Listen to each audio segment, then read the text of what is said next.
sea. Paul's on the move. Well, actually that's a lie. This is what mates are for. I've moved out of my swim where the fish are because he needs a fish. See, my rod's up against there. I'm just packing his gear up for him because the fish are still all over me. So let's hope he gets a fish and he doesn't know I film this. Let's keep it quiet. Well, Paul Smith, tell us about this morning.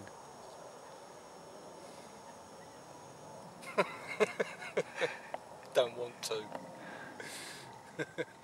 Well, first of all, welcome to episode 9. So I started off in the bramble swim. Got here yesterday afternoon. Had 2 takes literally when I got there. One was a bream which dropped off. As that dropped off, my middle rod screamed off, and that was a carp, but it was only a little one, and that dropped off. So yeah, it wasn't a great start, to be honest. Then everyone started moving in around me. We started getting a bit hemmed in. But it is bank holiday weekend, so Lee turned up because we was going to double up in the brambles, but we couldn't do that because we were so hemmed in. So he come round to this swim, which is peg 41 or gate swim, and you did quite well, didn't you? Yes, mate.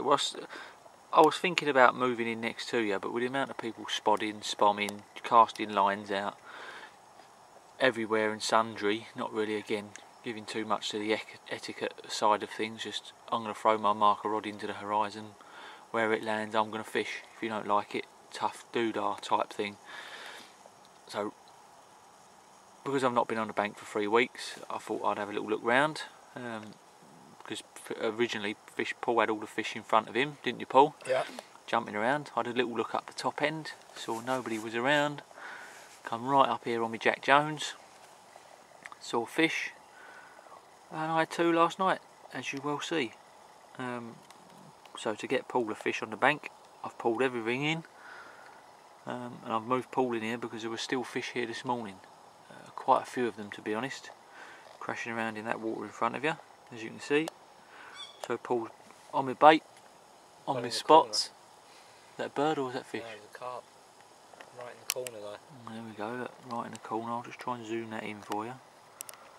Right where that bird is, but to the left, right in that corner. Right the way over there.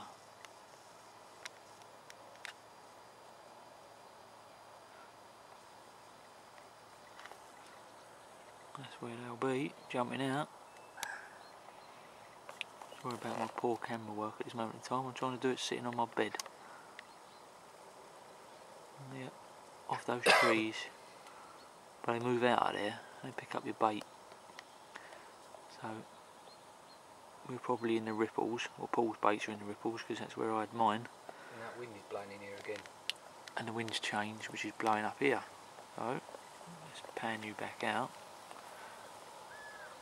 Swing that round and bring you out. There we go. As you can see, the wind on the water.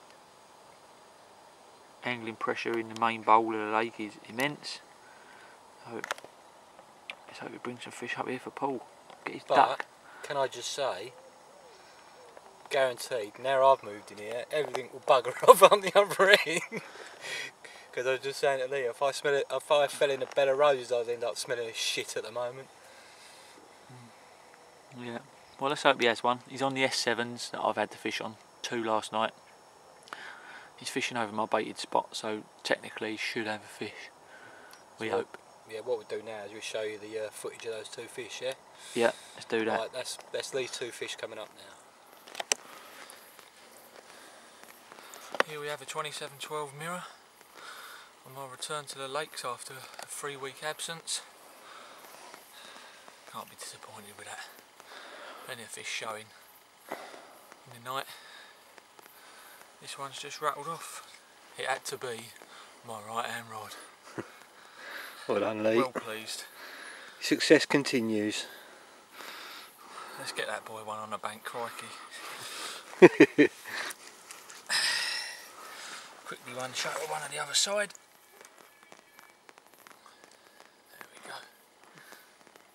other side. Thank you very much. Quick picture. Put the girl back.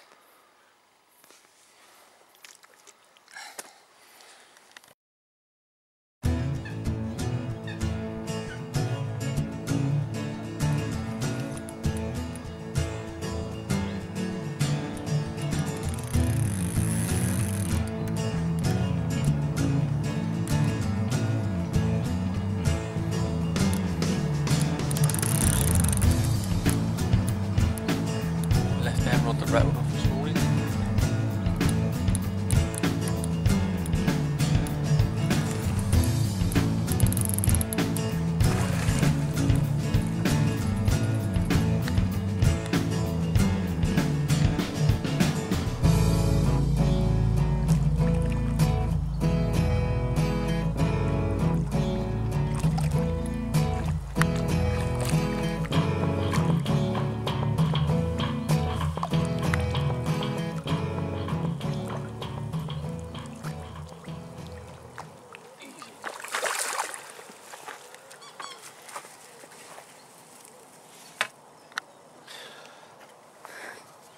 Job done.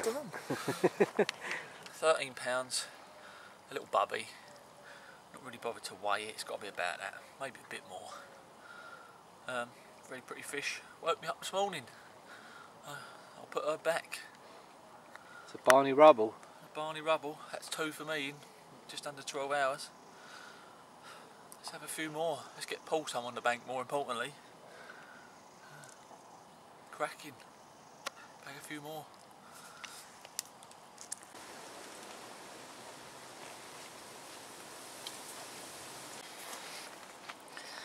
Well, that was nice of Lee to let me move into his swim for a couple of hours. The fish were there when I turned up, but the way my luck is at the moment I cast out, the fish did be off.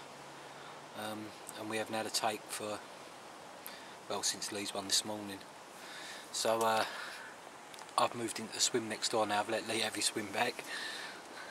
Now I've obliterated it and you can't catch anything out of it because I've put the Jonah on it.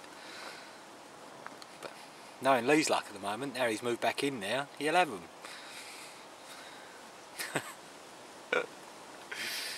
Oh god. So yeah, so I've moved in next door, number 42. I'm still in the bay, but on the edge of the bay where all the fish seemed to be last night. So I'm going to give it the night in here anyway, see what goes on. We've still got a bit of a northwesterly blowing, but it seems to be swirling around, so it's not a persistent wind blowing constantly into this bay, which I wish it was, and hopefully the fish would follow it. Could still happen, they could move in here tonight or even late this afternoon. But the consolation for me is if they move in from the other end of the lake through this swim, they'll come to me first, so I might pick one off before they move round into the main bay. So that's my plan anyway. Plot one in the margin because there's lots of little gullies running from the bramble swim where I was yesterday, and they run along this bank here, little gullies and little gravel bars. There's not much to it really, but there's gullies in between, so I'm on the edge of one of those. Put a little stick mix together and put that on that rod with a little wafter. And the others are about 40 yards out towards the entrance to the bay. One's with a snowman. Actually they're both on snowman. And I've just at the moment fired about 15 baits round each. I'll put a bit more into them.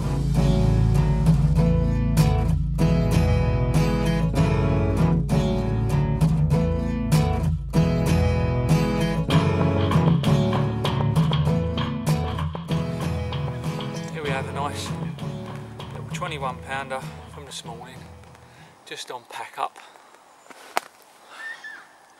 Rod on the deck, away she went. Look at that. Shame it's not a bigger one, but they all count. I certainly do, dude. It's just nice to see one in the light, isn't it? Yeah. Makes 3 for this trip. I tried my best to get Paul 1. It's a shame it didn't happen. Here's the other side. That lovely mirror. Let's take a quick shot, put her back. Nice one, mate.